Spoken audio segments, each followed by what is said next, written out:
The next, this will be the last. Is it possible for Indian startup to assign super voting right to its founder? Example wielded by Facebook, Uber, etc. So Uber didn't have Uber founder was the person who get kicked out, so he didn't have the voting rights as such.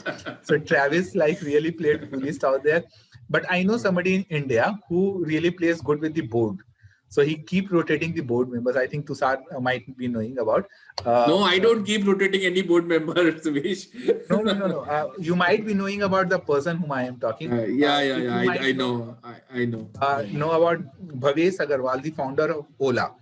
Very smart. So he's very smart chap. So what he do? He keeps everybody lost control of their company. If SoftBank was the investor, he's the only one, in spite of having SoftBank, he has maintained control. Yeah, because he's somebody who rotate the board and everything in such a manner, and the voting rights and everything, that he till day he have control over his company. So he's not having super voting rights like Mark, but he have some rights which is helping him to have the control over the Ola. And today I think he is having two unicorns, the Ola and the Ola EV. Both are like unicorns as of now. So he's. So I will just sorry, Sivesh. Yeah, go ahead. No, please.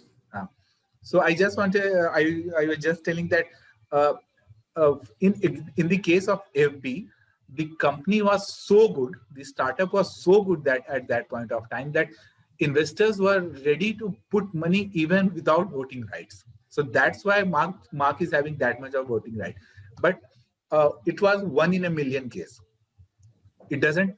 In general and in normal startup ecosystem, it doesn't work like that. So you need to understand that, and it will be foolish to, if you are like reaching out to Tushar for investment and all, and then you will say, okay, we will have more voting rights. So it will be foolish for you to ask. First, you need to have a startup like FB, then only Facebook, then only you can demand that voting right.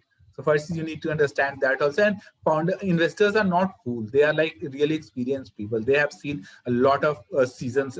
What we say, बहुत सारे सावन देखे हैं उन्होंने. So they know which will work, which will not, and voting right कहाँ देना है, कहाँ नहीं देना है. So one of the reasons that housing.com, everybody knows about housing.com, Rahul Yadav. But he was quite clear when it comes to voting right and odd. And that is what something he was fighting for, the voting rights. But he was unable to get, and then he, being a typical Rajasthani ladka, he just took it out over the board and the investors, and then he resigned and diluted his 1.125 crores of stakes to the all employee staff members, and then he left in a bit. So this is something that for that you need to be like really like either you need to be Steve Jobs or Mark Zuckerberg or Rahul Yadav in this case. Then only you can demand that those voting rights. It doesn't work in like. Normally, it doesn't work like that. Tushar. Yeah, I will add to the beautiful examples which Sivesh has given here. So what Bhavish did was he saw that the philosophy of SoftBank was to have equity stakes in 2 of the top 3 startups in each sector. So he saw that they sold Uber sold out to Didi Chuxing in China. He saw that Grab was getting merged with Uber was getting merged with Grab in Singapore, and then he saw that okay, they will merge Ola with Uber, because in both Ola and Uber, SoftBank had a stake.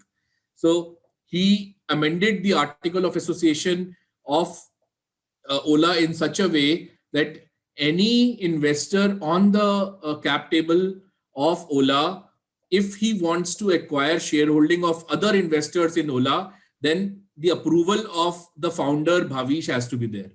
So that is how he blocked SoftBank from acquiring stakes in Ola from other investors and increasing their voting share.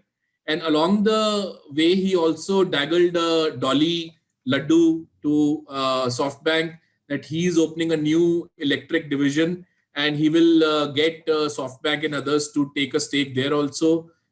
So they played along. It was very smart of Bhavish. And housing, we all know how the fiasco happened. But Tatas have actually used DVRs, differential voting rights, because they hold less than 50% stake in a lot of companies.